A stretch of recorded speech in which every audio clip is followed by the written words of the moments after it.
Let's talk about this sermon. I'm joined by Professor of Christian Studies at the University of Johannesburg, Maria Frahm-Arp. Prof, good to have you, and thank you very much for your time. Why does the CRL believe that a peer review council will do a better job at regulating the Christian faith than the already existing laws that govern all of society, including churches?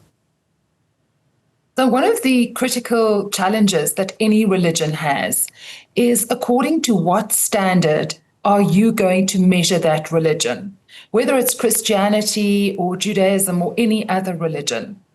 And so the idea of having peers review each other, in other words, Christian leaders reviewing other Christian churches, is the closest that you could get to a group of people who you hope are going to agree on what it means to be Christian.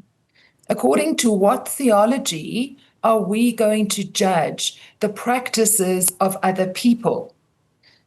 And this is a challenging terrain to be in, because in the history of the church, we have had many monumental disagreements about theology. And that has led to varying different breakaways within the Christian church. So while it's a good idea, it's also a very difficult idea to enforce.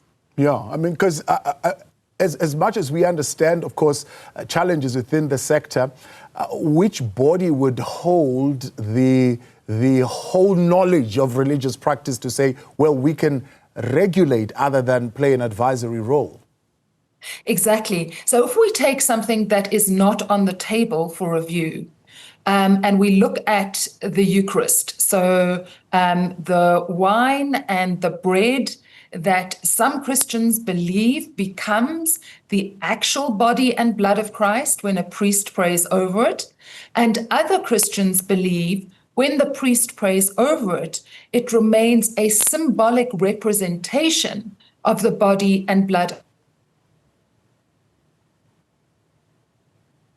and is a major area of theological disagreement within the global church.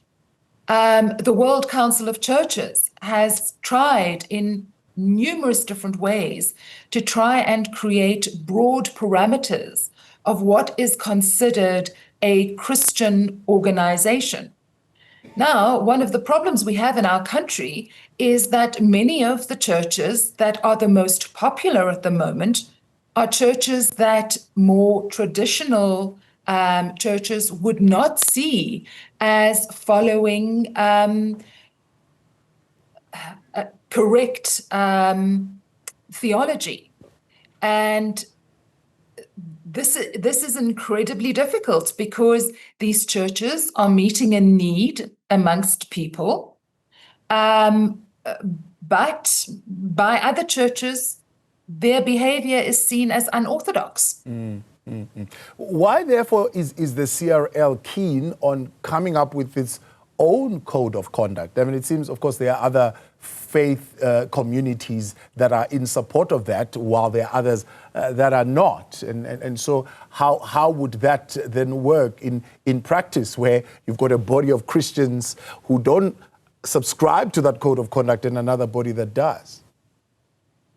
Yeah, so look, one of the key issues that lies behind all of this is the abuse that is going on in some cults and in organizations. And these are very big. And the Commission is desperately trying to find a way to ensure that ordinary South Africans are not abused by religious organizations. But what one person sees as abuse, where, for example, a preacher is telling people, give me all your money so that God will bless you, another person sees as good religious behavior, give everything to God. And there are passages in the Bible, in Acts, where we hear how the early Christian community sold everything they had. And this are on such difficult terrain, because how things are lived out has become abusive in the lives of some believers. How do we regulate this? It's difficult, because what standard are we going to regulate this? Ultimately, we can only charge people for doing something that is illegal when people say that you have abused me in this or that way. But the followers often are not coming forward to say that they are being abused, because they don't experience it as abuse. Yeah.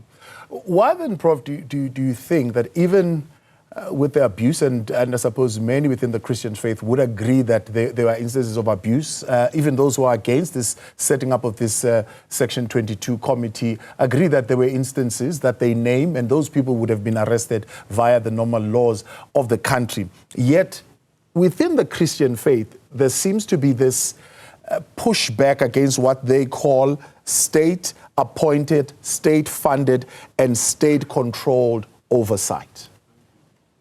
Because according to what theology are these state-appointed people going to be put into positions of authority? Are the majority of these people going to come from one type of Christian theology and then make judgment calls on other groups? That would not be a very fair way of doing it. Is there going to be a commission that is made up fairly of a representation across the whole Christian spectrum? And then how are we going to make these judgment calls? Because within the broader Christian community, we cannot agree that the behavior within these different churches is necessarily what we would consider orthodox. And this is not to say that, for example, these more prophetic churches are see practices within what we have traditionally called mainline churches like Anglican or Catholic. They might see that as wrong. And whose view are we going to say is the dominant view?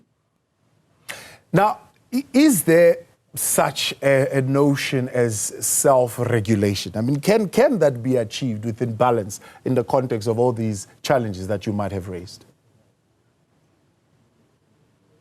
Students that are looking at different examples of churches in Africa, actually trying to unpack this question.